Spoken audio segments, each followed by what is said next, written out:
Hello my beautiful friends and welcome back to my channel. You guys said I have to react to the video America's Got Talent, PUTRI Ariani and the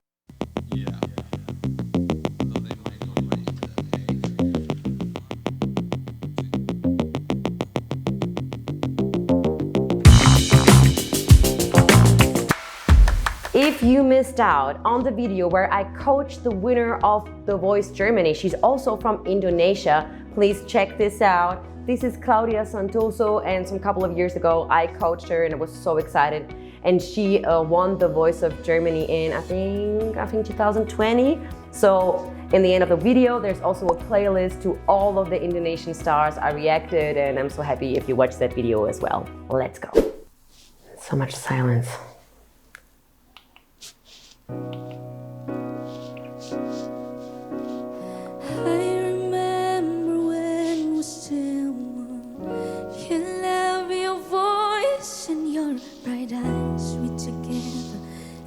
Love, promise we'll forever. Oh my gosh. And now you left me alone, 'cause you'll find someone better.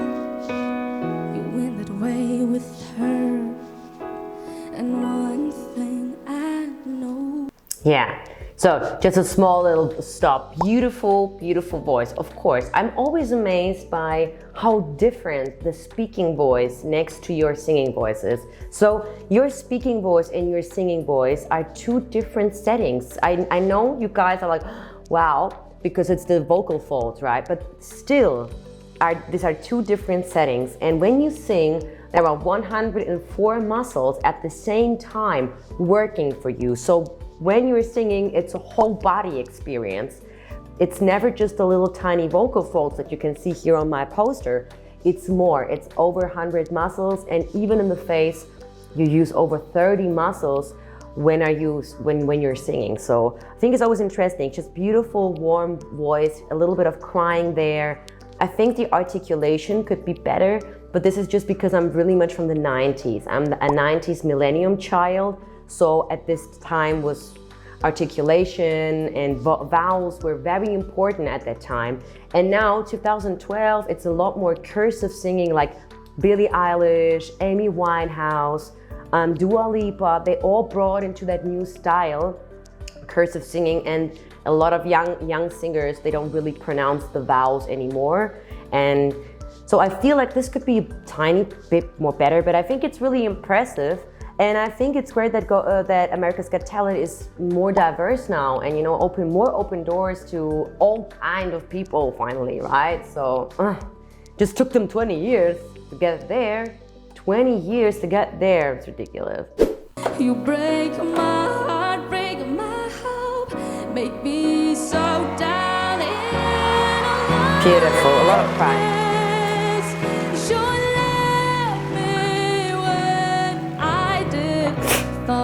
You are my vision, being my prince, but I was wrong. Yeah, so just another stop. I think it's also very impressive that singers, she has this little space. You could clearly see that when she was singing, she doesn't use a lot of space. And I think that's very interesting as well, because it clashes the idea that you have to open up your mouth so much. Now, as a vocal coach, I will always tell you, you have to open up your mouth to a certain degree. This is really important. It's a certain degree. It's not the maximum. So whenever you open up for a maximum, you are destabilizing the larynx and the muscles and the tongue. So opening up too much, it's gonna cause you too many harmonics, being too loud, too much volume, too much air pressure going through. It can be quite the opposite from what you want. Now, if it's too closed, you really have to make sure that your soft palate is not dropping, that your larynx is not dropping in the back, your tongue is not going into the back. So it has disadvantages on both sides. Now here we see an example of her teeth being very narrow, and she's not really going and using her full mouth and still producing that kind of quality. It's interesting. So it kind of clashes the idea of always opening up the mouth.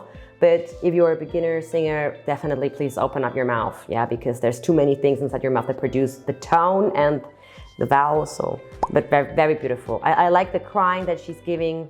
Oh, baby, you change your pain into the blue.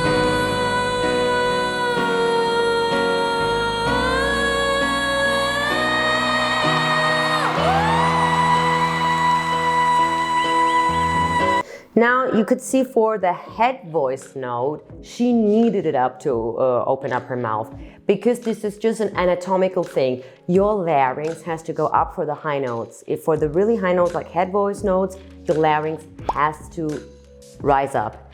And for him, in order to do this, you have to drop the chin and let the larynx move up. Otherwise, it's kind of like you stuck after on the tongue base. Now, when your larynx is here, it's very difficult for him to rise up because he's under your tongue. Literally, he's under your tongue. Let me just show you a picture here. He's literally under your tongue. The tongue is on top of the larynx. If you want to go to head voice, you have to open up your mouth and bring your tongue up and give it a little bit more space for your larynx to lift up. Let's continue. You break my heart, break my Simon is always so... make me so down.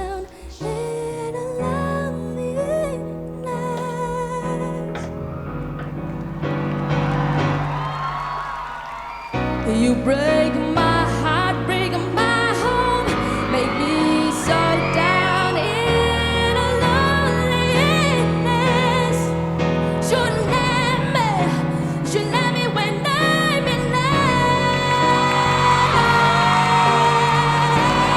I was so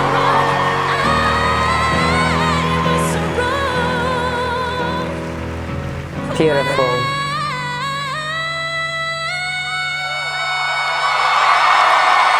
Wow. Oh, yes! Do I fall in you? Beautiful.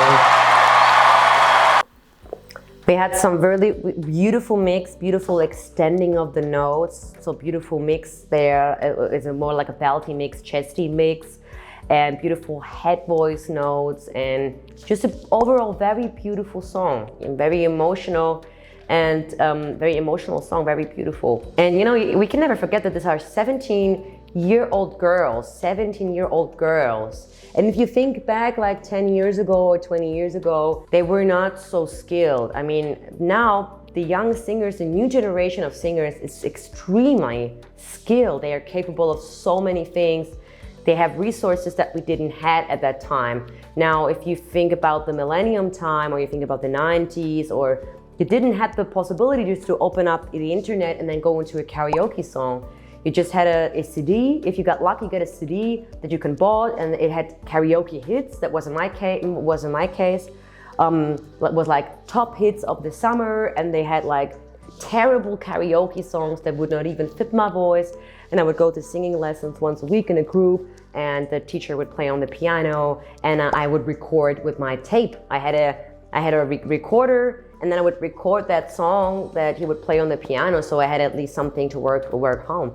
And then, you know, times changes, and all of a sudden we got the internet. We have more opportunities for vocal growth, and we have so much more advantages. Yeah, you can go on the internet and learn how to sing, or learn how to get exercises. But she's talented. This is something that you cannot, you know, just go and get on the internet, because she's blind, right? So she just has to go by feeling, by touching, this different kind of sensation. If you cannot use your eyes, she hears, right? It's a little bit of a disadvantage, and she has to work maybe a little bit harder, because she has to only go through hearing and cannot see it anymore. Really, really impressive. Let me know in the comment section if you want me to react to her other performances. I really want to know what will happen and who won actually that season. It's 1 month ago. I have no idea.